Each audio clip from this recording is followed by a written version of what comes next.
Saya lanjutkan kembali dua sisi yang malam hari ini rasanya jadi satu sisi karena tiga narasumber saya yang lainnya tiba-tiba di menit-menit terakhir sebelum on air membatalkan untuk hadir di dua sisi dari anggota DPR dan juga Sekjen DPR.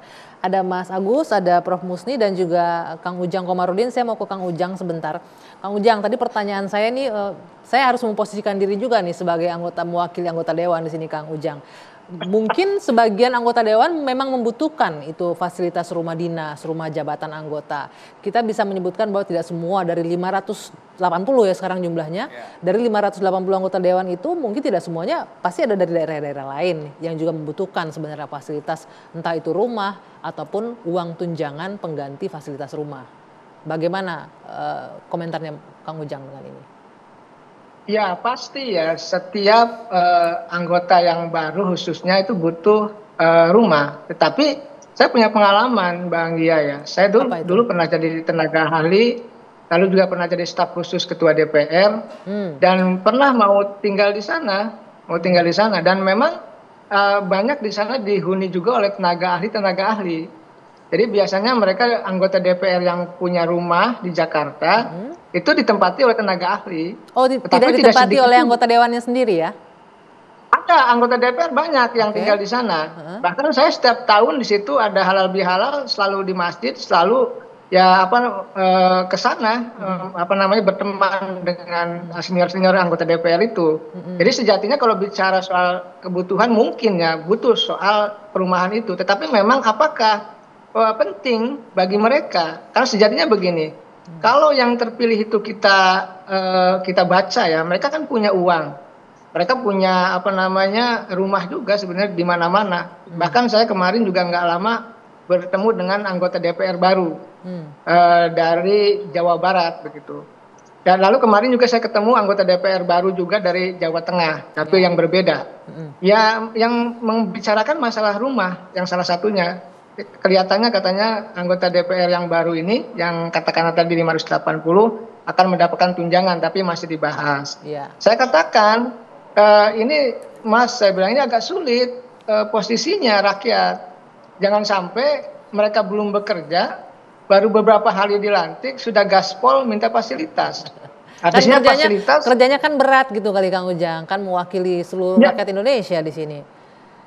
Ya, memang berat, tapi dalam konteks tertentu saya meyakini rakyat lebih butuh dibandingkan dengan anggota DPR itu. Katakanlah uang 50 juta atau 58 juta itu kalau tadi diberikan kepada rakyat, dibeasiswakan untuk pendidikan warga itu sangat luar biasa. Oleh karena itu saya meyakini butuh kejiwa besaran yang tinggi ya, butuh jiwa kenegarawanan dari para anggota DPR yang baru tersebut untuk tidak mengambil tadi tunjangan itu. Sebentar, tadi ini menarik Pak Agus nih, mengatakan, Kang Ujang.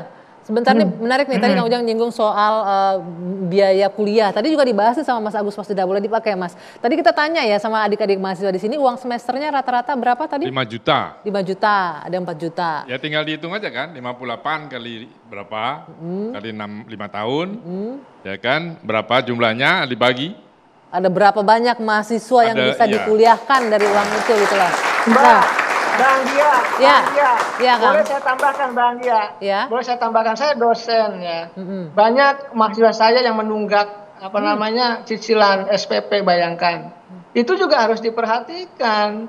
Jadi di saat mahasiswa banyak yang susah, yang sulit sampai miliaran itu tunggakan mahasiswa itu belum bayar SPP. Nah, sejatinya tadi limpahkan uang itu untuk kepentingan pendidikan rakyat Indonesia gitu, itu lebih membutuhkan dan lebih berjiwa negarawan. Nah, Kang Ujang, ini menarik, saya mau menggali sedikit. Tadi Anda menyebutkan Anda pernah jadi tenaga ahli, salah seorang pimpinan DPR. Anda menyebutkan juga Anda menempati rumah dinas yang di Kalibata ya berarti ya? Belum sempat, waktu itu saya diperintah untuk tinggal di situ, tapi teman saya yang tinggal. Oh akhirnya? Ini teman saya yang tinggal. Nah saat itu anggota DPR yang Anda dampingi itu memilih kenapa tidak menempati rumah jabatan atau rumah dinasnya? Ya karena sudah punya rumah sendiri, karena jadi anggota DPR sudah lama, sudah 3 periode 4 periode. Jadi memang sudah punya rumah sendiri yang tidak membutuhkan rumah, akhirnya dikasih ke tenaga ahlinya begitu. Artinya? Ya kebetulan. Artinya dari total 580 anggota dewan yang terpilih ini, kalau yang di domisili di Jakarta sebenarnya nggak butuh-butuh amat ya rumah dinas atau rumah jabatan ini? Ya, karena memang tidak butuh, sudah punya rumah, ya butuh uangnya kan. Kan itu sebenarnya. Jadi saya melihat ya di situ mungkin mereka butuh uangnya untuk katakan diberikan kepada pos yang lain ya, pos kebutuhan politik mungkin. Tapi kan itu haknya mereka ya, secara anggaran disiapkan memang haknya mereka, hak anggota dewan. Iya, kan dulu juga kayak gini. Saya waktu teman saya di situ kan ada yang bocor memang AC gitu loh. Ada, tapi ya lapor ya diperbaiki gitu.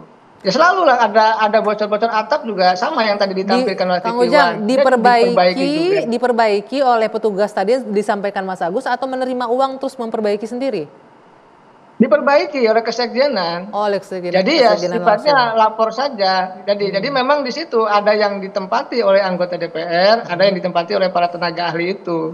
Dan dua-duanya ada itu bisa dicek satu-satu gitu. Dan kita ingin mengatakan kepada publik ya sejatinya kalau memang itu menjadi hak dari anggota DPR ya tinggalin saja, tinggal direnovasi tuh, ditinggali. Karena memang itu menjadi hak bagi mereka semua begitu. Hak melekat yang diatur undang-undang ya. Hak melekat untuk anggota dewan yang diatur oleh undang-undang sebenarnya. 50 juta, 58 juta itu besar bagi kami, bagi rakyat Indonesia. Apalagi kita lihat tadi mahasiswa banyak yang menunggak, banyak yang bahkan di Jakarta sekolah-sekolah SMA swasta itu tidak mampu menebus rapotnya loh, Mbak. Tidak bisa mengambil rapotnya karena belum bayar biaya tidak sekolah. Punya biaya untuk bayar bisa SPP. Dicek juga. Ya ini kan maksud saya persoalan-persoalan yang harus dituntaskan juga oleh para anggota DPR sebagai wakil rakyat. Mudah-mudahan diskusi kita ini malam hari ini bisa jadi bahan pertimbangan lah begitu ya, Prof. Musni dan juga Mas Agus untuk sebelum diputuskan akan dikasih atau enggak. Nah sebelum kita lanjutkan diskusi, saya mau menghadirkan kembali pernyataan dari Sekjen DPR Indra Iskandar terkait tunjangan untuk rumah anggota DPR berikut ini. Dengan rumah dinas yang selama ini sudah berpuluh tahun menjadi hunian anggota DPR. Berdasarkan hasil keputusan rapat konsultasi antara pimpinan DPR dengan fraksi-fraksi tanggal 24 September itu disepakati bahwa rumah dinas atau rumah jabatan DPR akan kita kembalikan kepada negara, kepada pengelola barang yaitu Menteri Keuangan. DPR hanya sebagai pengguna barang. Berkaitan dengan pertanyaan-pertanyaan berapa sih besaran yang akan diberikan kepada Dewan, kami dari tim Biro Perencanaan di bawah Deputi Administrasi masih mengidentifikasi besaran-besaran rumah di seputaran Senayan, Semanggi, sampai dengan daerah Kebayoran, bahkan juga di beberapa tempat titik di Jabotabek, itu sebenarnya tingkat idealnya berapa? Karena kami tidak ingin berpikir bahwa tingkat yang paling maksimal mahal atau justru yang paling rendah.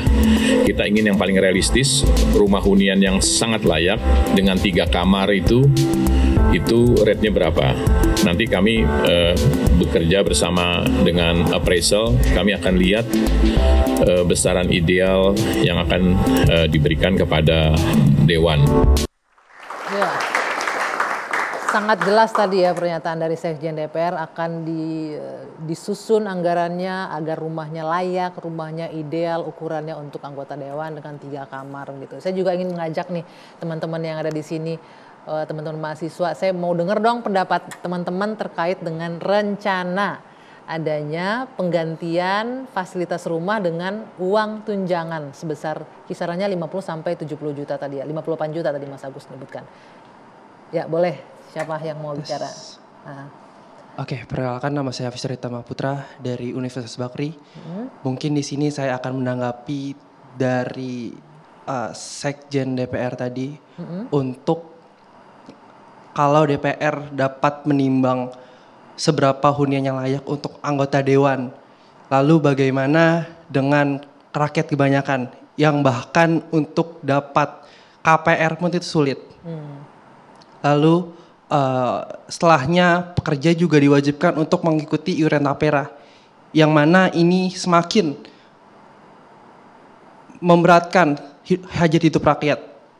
Dan sangat disayangkan juga bapak-bapak wakil kita yang terhormat di Senayan tidak bisa hadir bersama kami untuk dapat mendengarkan dari kami sebagai mahasiswa. Mungkin segitu saja dari saya. Kalau menurut teman-teman layaknya itu dikasih uang atau cukup dengan fasilitas saja? Fasilitas rumah aja atau uang tunjangan tadi itu? Fasilitas rumah sudah cukup karena yang kita lihat tadi juga fasilitas rumahnya juga tidak bisa dibilang buruk, yang mana kalau misalkan ada kerusakan pun masih bisa diperbaiki dengan sebaik-baiknya. Dan urgensinya tuh apa untuk kita mengeluarkan tunjangan yang begitu besar untuk dewan wakil kita, sedangkan masih banyak rakyat luar sana yang bahkan untuk KPR, bahkan untuk cicilan rumah tuh mereka tuh susah. Jangankan KPR ya, cicilan kuliah juga susah tadi katanya ya. Oke, baik. Nah, terima kasih Hafiz. Ada yang lain mungkin ikut mengomentari mungkin dari teman-teman? Boleh. Ya, perkenalkan, sebelumnya nama saya Dini. Kalau dilihat dari tayangan yang pertama ditayangkan itu tadi kan rumah itu sangat masih layak ya. Pun kalau misalnya memang harus dianggap rusak pun bisa dibenerin dengan uang yang sebenarnya nggak nyampe 50 juta. Semisal tunjangan itu jadi dialokasikan kepada DPR untuk sebesar 50 juta, apakah ada kewajiban semisalnya uang yang dikasih itu harus dibenerin untuk membeli fasilitas rumah yang baru atau tidak? Kalau misalnya tidak, kan mungkin anggota DPR tuh bisa menggunakan uang itu untuk kegunaan yang lain, disalahgunakan seperti itu. Semisal mereka mendapatkan uang sebesar itu, masih banyak orang-orang yang lain lebih layak gitu daripada mereka. Oke, ada kekhawatiran bisa menyalahgunakan uang. Segitu nggak percayanya sama anggota dewan kita berarti Mas Agus, gimana tuh? Ya, publik kan melihat ya, terutama sejak reformasi, bagaimana kelakuannya dan sebagainya. Memang tidak semua. Kita nggak bisa mengeneralisir dong, Bisa, ada yang baik gitu. Serius ada juga. Tapi persoalannya kan kalau bicara tadi tunjangan, mereka bukan orang miskin masuk ke DPR. Tapi ini kan amanat undang-undang yang melekat fasilitas. Ya, amanatnya mendapat fasilitas. Ada fasilitasnya, harus ditempati. Kecuali peraturannya dirubah, tidak mendapat uang tunai misalnya. Itu kan belum keluar. Oke, masih dibahas ya. Masih dibahas. Nah, jadi itu pastikan dulu karena ini aset negara. Kalau tidak ditempati kan rusak. Ya. Lalu diapakan? Oh, nanti kembalikan ke Menteri Keuangan mungkin dipakai kompleks. Ya silahkan diatur saja. Tapi rumah ini harus dipakai karena kalau rumah kalau tidak digunakan itu pasti rusak. Kos lagi. Nah, sekarang daripada 50 juta itu ya coba memperbaiki, ganti mebelnya, semuanya siap masuk. Nah, perkara mau pakai mau tidak terserah. Oke, tadi sebutkan ganti mebelnya, furniture diperbaiki. Tapi ada sangkalan lagi dari Sekjen DPR menyebutkan ini rumah udah nggak bisa direnovasi karena dibangun tahun 1980 gitu. Tapi nanti saya minta responnya dari bapak-bapak. Kita jeda dulu sejenak. Dua Sisi akan kembali sesaat lagi.